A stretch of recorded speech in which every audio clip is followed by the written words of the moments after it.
신앙생활 하는데 아주 중요한 말씀들이 우리 곁에 늘 와서 기다리십니다. 문제는 그 말씀에 내가 공감하지 않기 때문에 영적 일들이 일어나지 않지요. 예를 들어서 세리 마태가 아주 고민합니다. 이 세리 직업을 가지고 있으면서도 마음 한 곳에는 항상 허전한 거예요. 그때 예수님께서 마태에게 찾아오셔서 나를 따르라. 이 한마디에 마태의 전 삶은 달라집니다. 갈급한 심령이 되어서 주님이 던지시는 말씀, 그 말씀이 마태의 전 삶을 바꿔놓잖아요. 그래서 주님의 말씀은 우리를 변화시키는 힘이 있습니다. 그냥 단순하게 변화시키는 것이 아니라 인생 전체를 흔들어가지고 새롭게 하나님이 세우시는 힘이 있습니다. 오늘도 우리 3부 예배에 주님의 은혜가 있기를 바랍니다. 각자에게 하나님이 세우시는 일들이 있죠. 오늘 본문은 예루살렘에서 그다지 멀지 않은 마을 베단이라고, 베트아니, 가난한 사람들이 사는 집이 있는 동네. 우리로 보면은 생활 수준이 낮을 수밖에 없죠. 넓은 무슨 이스라엘 평야 있는 것도 아니고요. 큰 무슨 배를 띄울 수 있는 해변에 있는 것도 아니고요. 그냥 산 비탈, 감람산이라고 하는 올리브산, 서편으로는 내려갈 때 예루살렘이고, 동편의 길은 저 지구의 배꼽이라고 하는 사해, 그 사해바다를 향하여 흘러가는 요단강이 있는 여리고성에서부터는 하염없이 그냥 올라오는 그 동척편 길에 한 8분 능선쯤 되는 곳에 사니까 마을이 호수도 많지 않지만 생활 수준이 그렇게 높지 못합니다. 그런데 예수님께서도 이 여리고성에서 베단이라는 마을까지는 사람이 살지 않기 때문에 물 한 잔 얻어먹을 수 있는 집이 없어요. 그래서 제자들과 함께 이 베단이에 오실 때마다 꼭 한 집에 들으십니다. 그것은 오늘 본문에 있는 마리아, 마르다, 나사로가 있는 집입니다. 왜 예수님은 꼭 오실 때 이 집에만 들으시는가? 그들이 예수님을 환대했기 때문입니다. 이게 우리가 신앙생활인데 굉장히 중요합니다. 38절, 그들이 길 갈 때 예수께서 한 마을에 들어가심에 마르다라 이름하는 한 여자가 자기 집으로 영접하더라. 오늘 본문의 글 읽기, 성경 읽기에 다른 글자의 액센트가 들어가면 되지 않습니다. 자기 집으로 영접하더라. 여기에 본문 이해가, 여기에 눈이 멈춰야 돼요. 이렇게 자기 집에 환대하는 자에게 주님은 들어가셔서 그 가정을 사랑하시고 많은 일들을 경험하게 하세요. 그래서 사람들이 저 집은 예수님이 사랑하는 집이야, 그렇게 불렀다는 것이에요.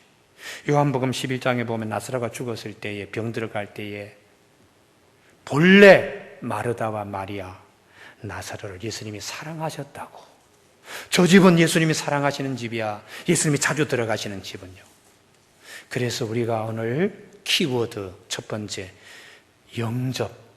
내 신앙생활에 열심히 일하는 것보다 영접이라는 이것이 신앙생활에 굉장히 중요해요. 성경에는 이 영접이라고 하는 이 가정의 영접은 어느 정도인가 하면 마리아가 옥합을 깨트릴 정도로 주님을 깊이 영접합니다.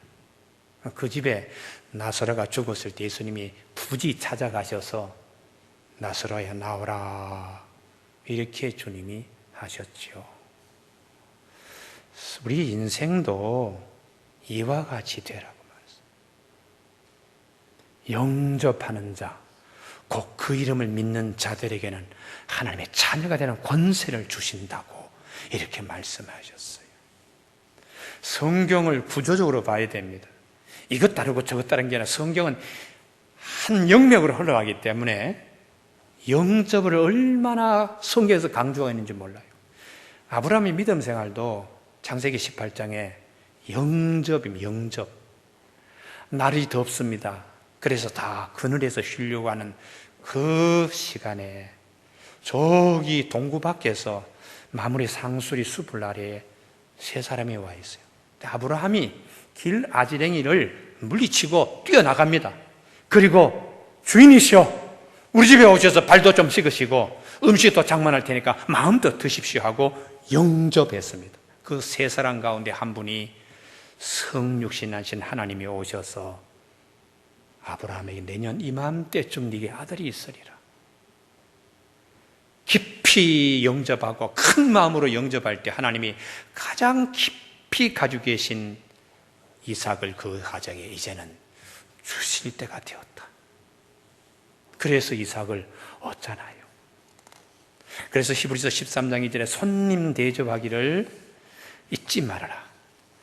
이로써 부지 중에 천사들을 대접한 이도 있었느니라.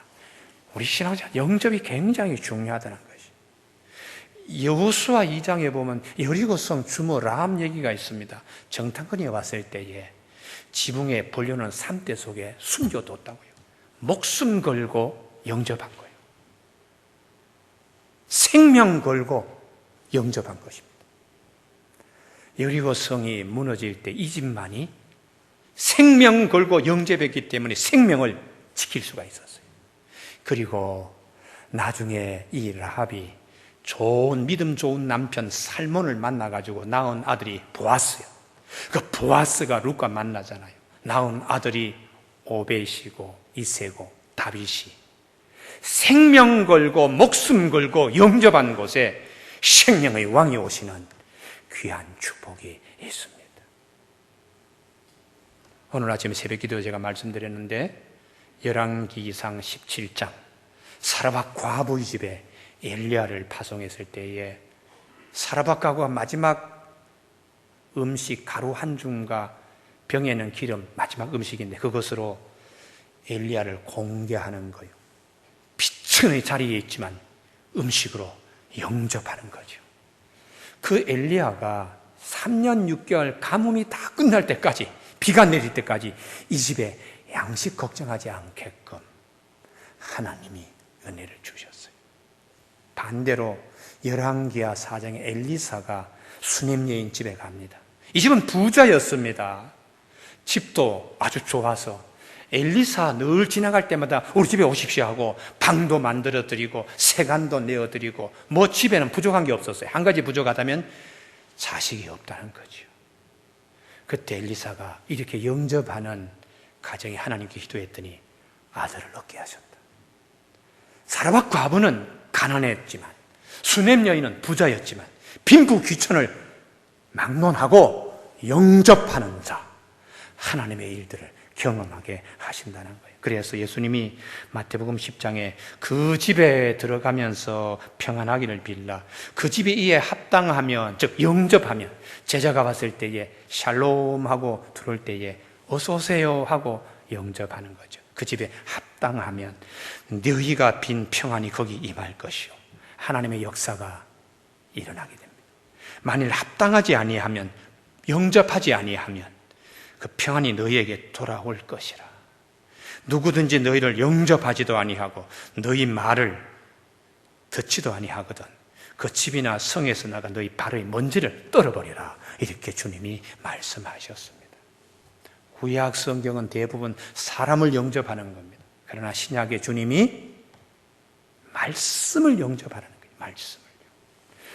천국장 마태복음 13장에 천국에 대한 비유하시죠.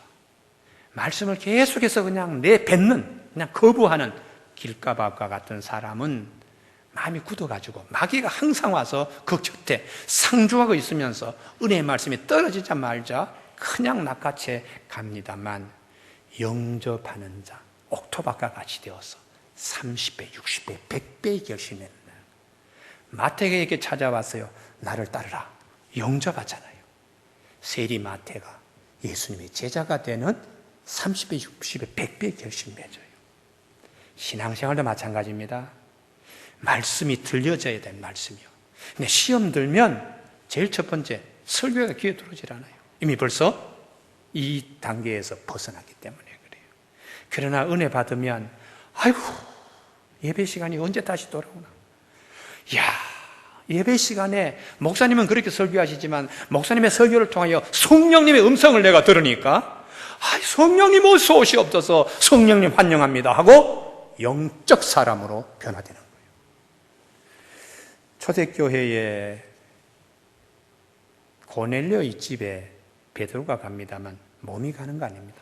베드로가 봤을 때 우리가 다 하나님 앞에 있습니다 할 때는 베드로 입에서 나오는 말씀을 사모했기 때문에 그래요. 그래서 베드로가 예수님 십자가 달린 사건을 설교할 때에 옥토밭이 되니까 성령님이 그들에게 임하신 역사가 있습니다. 그래서 우리가 교회가 크든 작든 목사님의 얼굴이 길든 짧든 관계없이 말씀이 들리죠. 말씀이에요. 사도행전 16장에 빌립보 사도 바울이 가서 복음을 전할 때 루디아라고 하는 여성 기업인, 주로 두아디아라 성에서 자주 물건을 가지고 거래하면서 많은 이익을 그냥 펑펑 쏟아냈는데 이분이 신앙도 거기에 등비례하여 아주 큰 믿음의 여성이에요.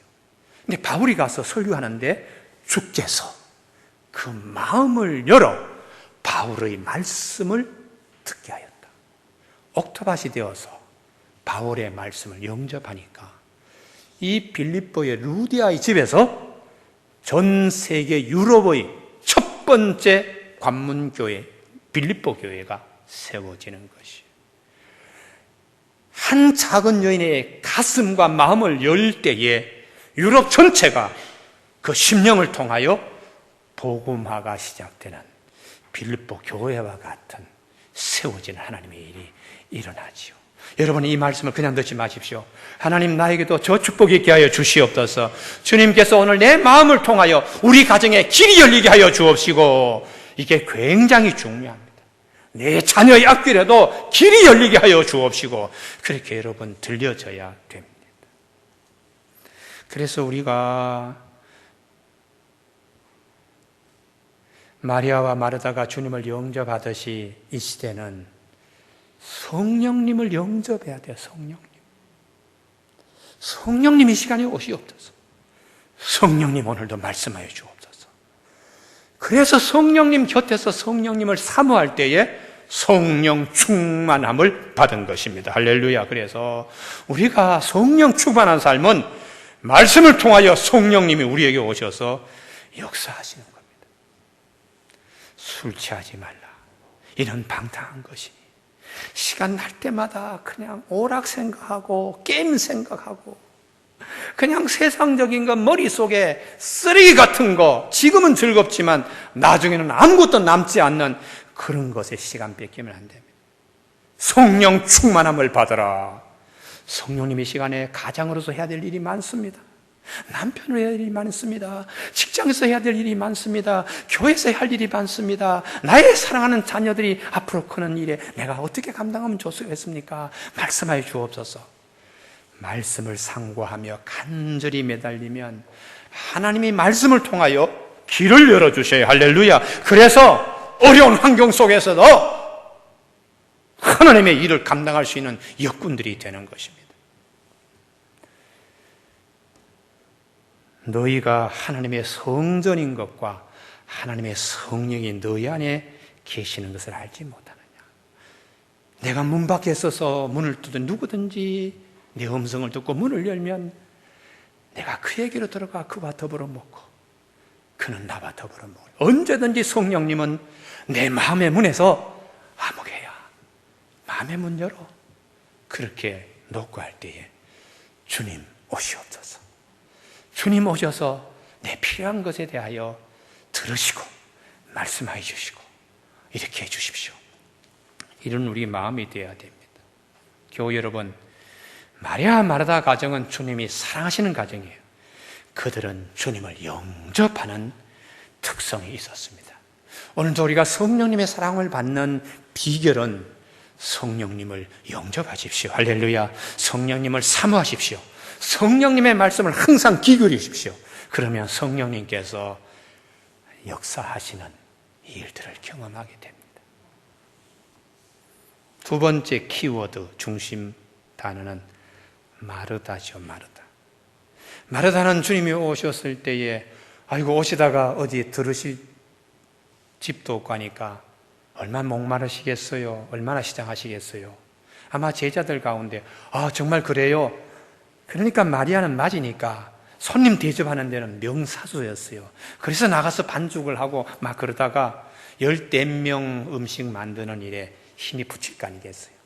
그러니까 자기도 모르게 짜증이 나서 주님, 마리아는 그렇게 주님 앞에서 혼자 다소곳이 앉아 있는데 좀 나가서 일 좀 같이 도와줘, 이런 소리 좀 하시면 안 되나요? 하고 원망하니까 주님께서 마르다야, 너는 마음이 굉장히 분주하구나. 여러 개 많은 것을 하려고 하지 말고 몇 가지 하든지 한 가지만이라도 돼. 마리아는 너보다 더 나은 편, 좋은 편을 택하였다. 책망 아닌 책망을 받습니다. 여기서 우리가 중요한 성경에 감추어 두신 보화가 있습니다. 마르다가 주님의 책망을 받는다고 할 때에 마르다가 불행한 사람입니까? 아닙니다. 마르다가 책망을 받는다는 사실은 주님이 그 집에 와 있기 때문입니다. 그러므로 우리가 책망을 받는다는 것은 축복의 다른 이름입니다. 우리가 설교 들을 때에 성령님이 우리 안에 와 계시기 때문에 책망의 음성을 듣는 것입니다. 그래서 때로는 성령님이 책망도 하시고 때로는 탄식도 하세요. 얘야, 어느 때까지 너 이러느냐? 이렇게 말씀하시죠. 주님께서 내가 이제 아버지께로 간다. 그러면 내가 너희들을 다시 도와줄 더 헬퍼, 보혜사를 보내는데 그분이 너에게 와서 죄에 대하여, 의에 대하여, 심판에 대하여 세상을 책망하시리라. 성령님이 우리 안에 오셨기 때문에 성령님이 책망하는 것을 듣게 되는 겁니다. 로마서 8장 26절에 성령도 우리 연약함을 도우시나니 우리는 마땅히 기도할 바를 알지 못하나 오직 성령이 말할 수 없는 탄식으로 우리를 위하여 친히 간구하시나니라. 마르다에게 주님이 찾아오셔서 책망하는 것은 마르다의 집에 주님이 와 계시기 때문이에요. 마르다를 사랑하기 때문입니다.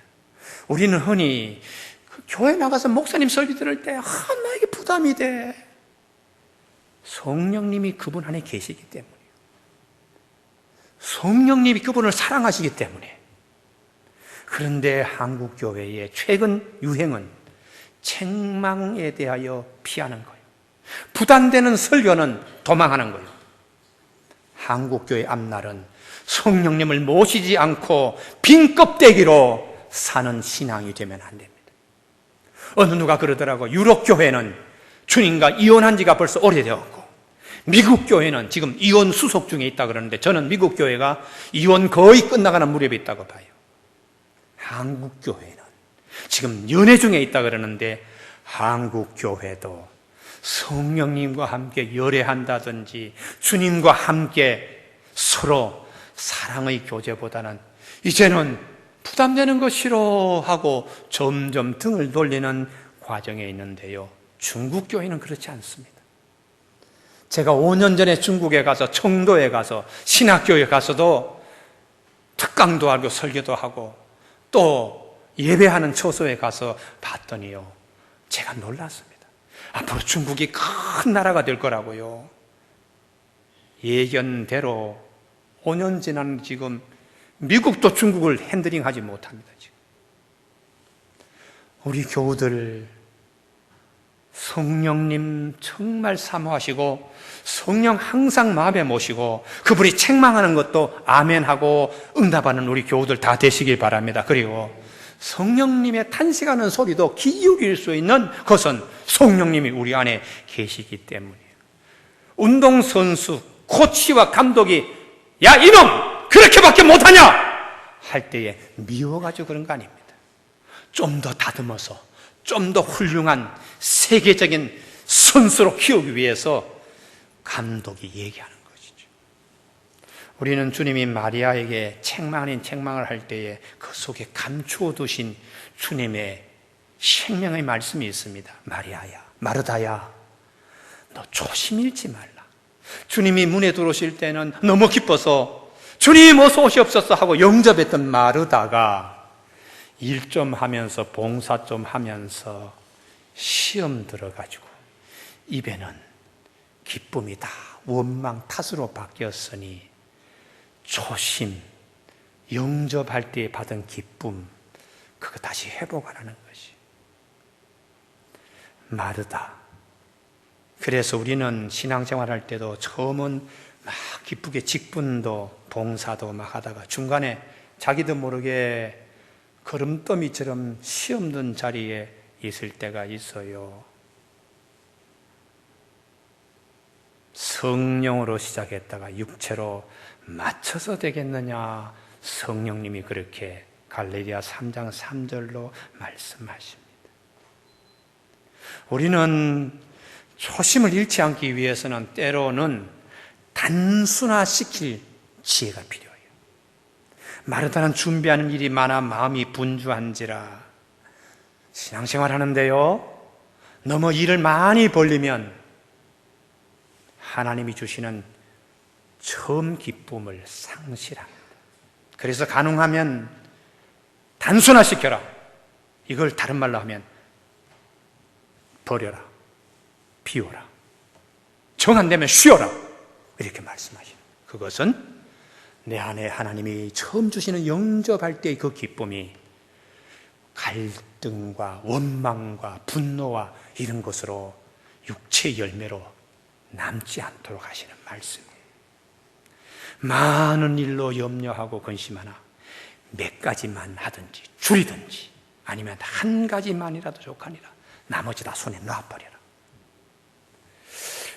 제가 지난주는 유승민 때문에 열불 받았는데 이번 한 주간에는 박성절 회장 때문에 가슴 아팠어요. 신혼 에버네셀의 박성절 귀한 장로님이요.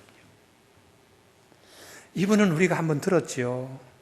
구두닦이였습니다. 구두닦이.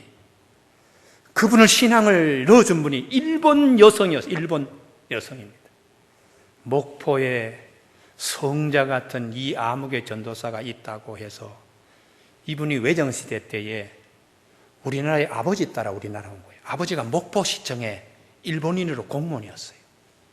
그런데 자기 딸이 음악교사인데 이 암흑의 한국 전도사 보고 반해서 결혼하겠다 그러니까 일본인 아버지가 얘야, 일본 청년 가운데도 얼마나 좋은 청년이 많은데 식민지 나라에 그 거지들하고 사는 전도사하고 결혼하겠다니. 그러나 이분은 결혼했어요. 해방이 되었어요. 다 일본 사람은 일본으로 가는데 한국에 남았어요. 아버지 어머니도 일본에 갔어요. 그러나 본인은 남았는데 전쟁이 터졌으면 6.25 전쟁 때 남편이 그 아들을 먹여 살리겠다 광주로 양식과러 갔다가 행방불명되었습니다. 자, 6.25 전쟁통에 남편은 행방불명되고 아이들은 먹여야 되는데 그 아들 한 20여 명요. 도저히 겨울날 자신이 없어서 나무로 구두통 하나씩을 만들어주면서 얘들아 어떻게 하든지 이번 겨울 굶어 죽지 말고 구두 닦기를 하든지 어디 가서 거렁뱅이가 되든지 새봄에 다시 구두통 들고 만나자. 겨울철이 지났는데 한 아이도 얼어 죽은 아이 없고 굶어 죽은 아이 없이 봄이 되었는데 다 구두통 메고 다시 나타나. 그 중에 한 아이가 박성철 회장입니다. 그래서 신앙으로 열심히 해서 큰 기업을 이뤘는데 제가 서초동에 전자랜드라고 하는 큰 빌딩이 있어요. 몇 년 전에요.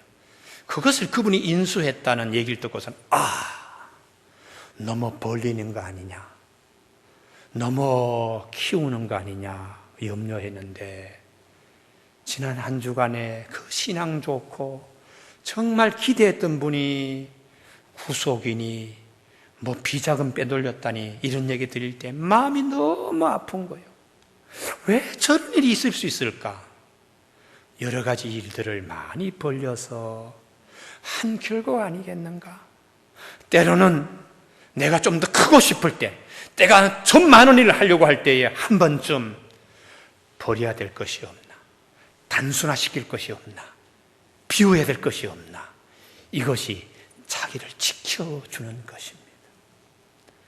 사랑하는 교우 여러분, 이 마르다가 시험 든 이유는 마리아와 비교해서 그래요. 우리가 신앙생활 때 절대로 좌로나 우로나 치우치지 말아야 되는 것은 옆에 사람 비교하면 안 됩니다. 성경의 정체적인 영맥이 비교해서 시험 드는 거예요.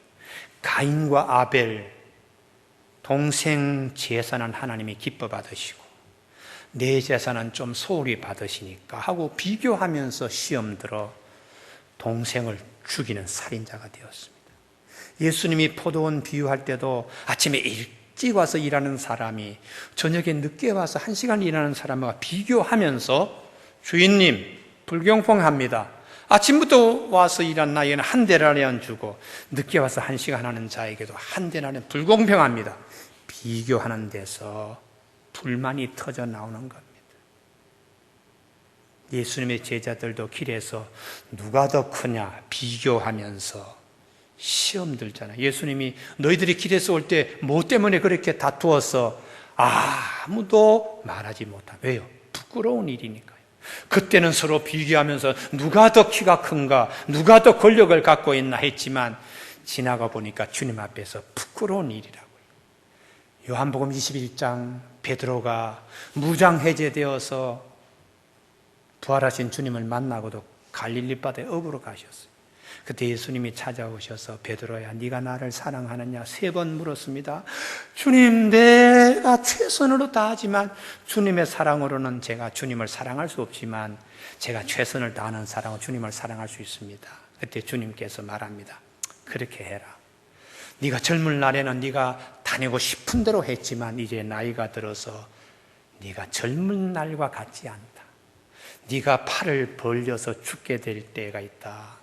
네가 원하지 않는 곳으로 네가 끌려갈 것이 있다 할 때 베드로가 주님, 이 사도 요한은 어떻게 되는 겁니까? 나와 같이 순교하는 겁니까? 아니면 어떻게 되는 겁니까? 비교하잖아요. 그때 주님께서 내가 올 때까지 그를 머무게 할지라도 내게 무슨 상관이 있느냐? 비교하지 마.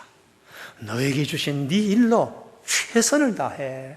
사도 요한이 죽든지 안 죽든지 그것은 너희가 상관할 일이 아니다. 이렇게 말씀하시는 거예요. 제가 목회하면서도요, 친구 목사님, 또 어느 목사님, 또 어느 교회 비교할 때요, 때로는 우라가 치밀어요. 하나님, 나는 최선을 다했습니다. 대학 교수직도 그냥 쉽게 버리고 안바시수에 간 목사입니다. 지금도 제가 365일 교회에서 엎드리며 밤에 기도하며 생활하는 목사입니다. 저분은 말이죠, 수도원 순례할 때 1달 동안 다니면서 가만히 보니까 술도 마시고 헛된 소리도 하고 어떻게 저렇게 몇천 명 교회 담임 목사가 됩니까? 비교하니까 내가 그렇게 원망과 그런 불만들이 생기더라고요. 주님이 저에게 들려주는 음성은 얘야, 너에게 주신 아름다운 동산교회 최선을 다해라. 7개의 무지개 마지막 7번째 쌍무지개 뜬 교회가 어디 있느냐? 할렐루야. 그러니까 제가 할 말이 없었더라고요. 할 말이. 비교하는 데서 시험 들고 마음에 다툼이 일어나요. 영에 속한 사람이 육에 속한 사람으로 떨어집니다. 고린도전서 3장 3절에 아직도 육신에 속한 자로다 너희 가운데 시기와 분쟁이 있으니 어찌 육신에 속하여 사람을 따라 행함이 아니리요. 이렇게 말씀합니다. 여러분, 마르다의 원망이 마리아와 비교해서만이 아니라 그 칼끝이 주님을 향하잖아요. 주님에게까지 원망하잖아요. 이게 문제지요.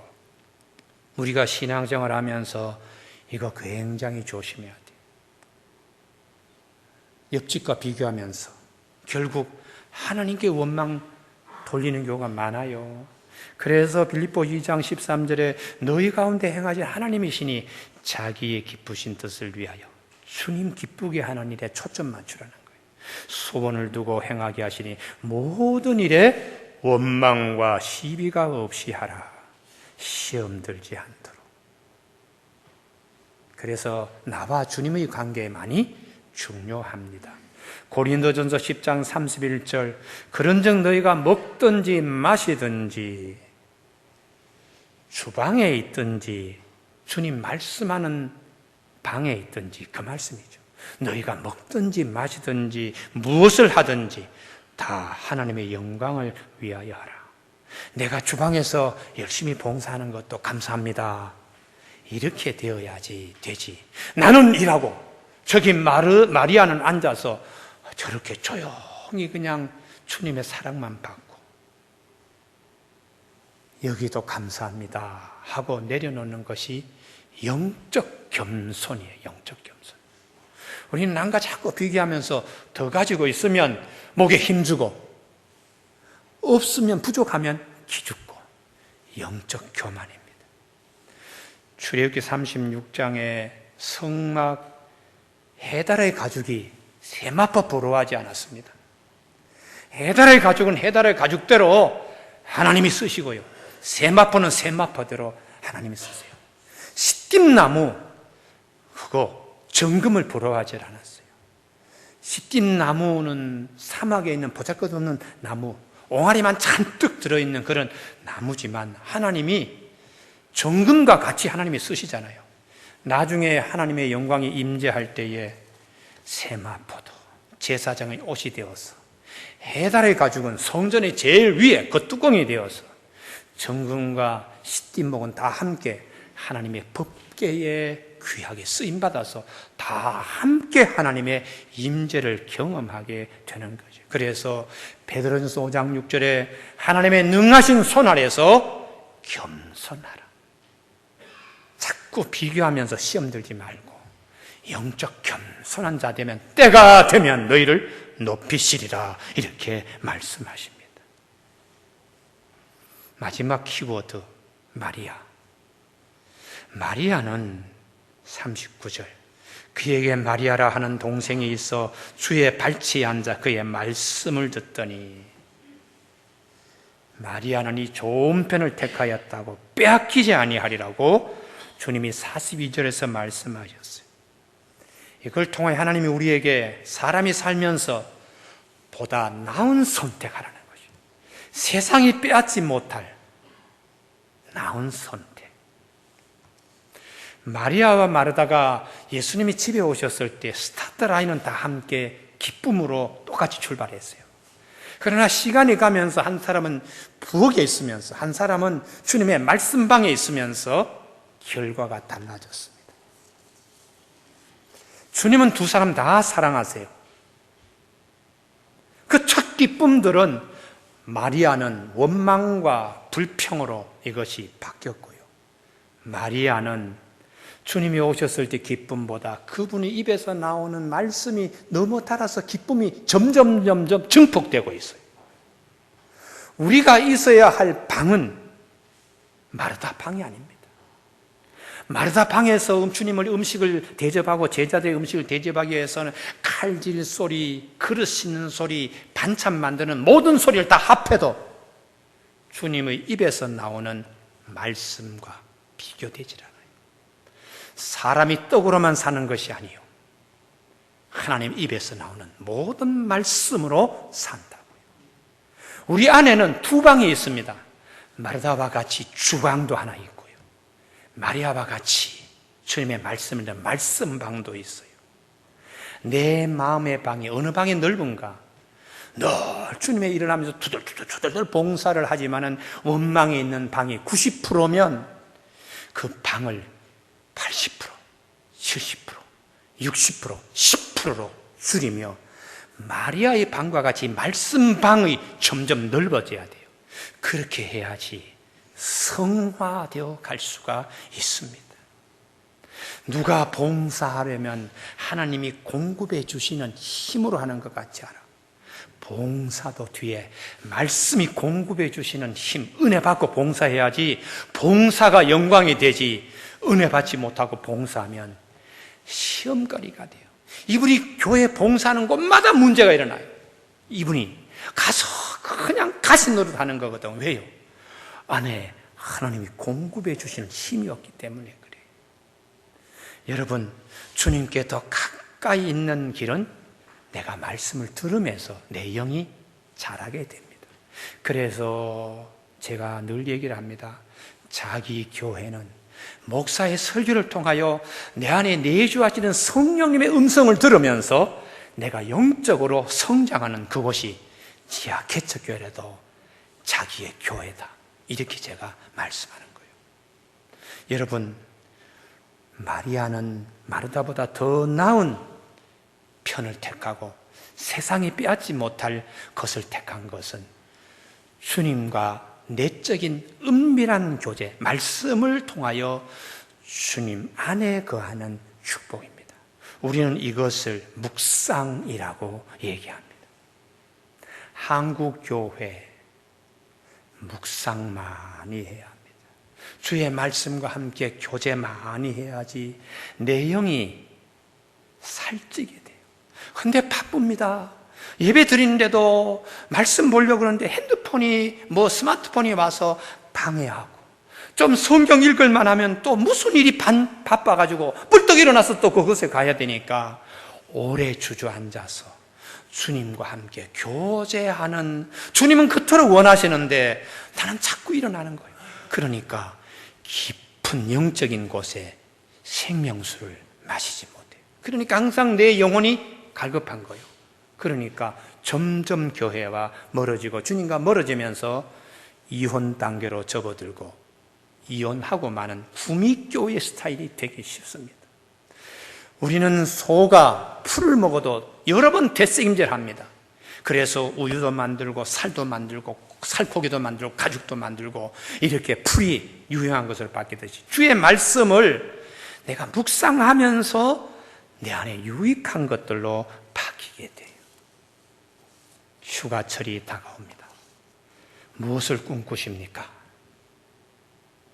마리아와 같이 주님의 말씀에 귀 기울여서 내 삶이 더 살찌고 어려운 시련 앞에서도 말씀의 힘으로 감당할 수 있는 영적인 사람들로 우리가 바뀌어야 될 휴가철이 있습니다. 들로 산으로 뛰어다닐 것이 아니라 하루쯤은 모든 거 다 내려놓고 주님, 오늘 주님의 음성을 제가 듣지 않으면 내가 이 휴가를 끝낼 수 없습니다. 주님, 말씀해 주시고 사랑의 표시로 나에게 직접 음성 들려주시옵소서. 그렇게 사모하는 우리 모두가 되기 바랍니다. 주님이 너희가 내 안에 거하라. 그러면 나도 너희 안에 거할 것이다. 너희가 내 안에 거하고 내가 너희 안에 거하면 무엇이든지 원하는 대로 구하라. 이게 무슨 말씀입니까? 나는 정말 너와 함께 하루 종일 말씀으로 좀 교제하고 싶어. 새벽 시간에 좀 만나서 교제하고 싶어. 주님의 말씀이죠. 무엇인지 원하는 대로 구하라. 그리하면 이루리라. 주님이 사랑하시고 주님이 기뻐하시는데 무엇이 안 될 일이 있겠습니까? 영적 교제가 있는, 주님과 내적으로 은밀한 만남이 있는 묵상을 귀하게 여기는 우리 교우들이 다 되시길 주님의 이름으로 축복합니다. 기도하시겠습니다.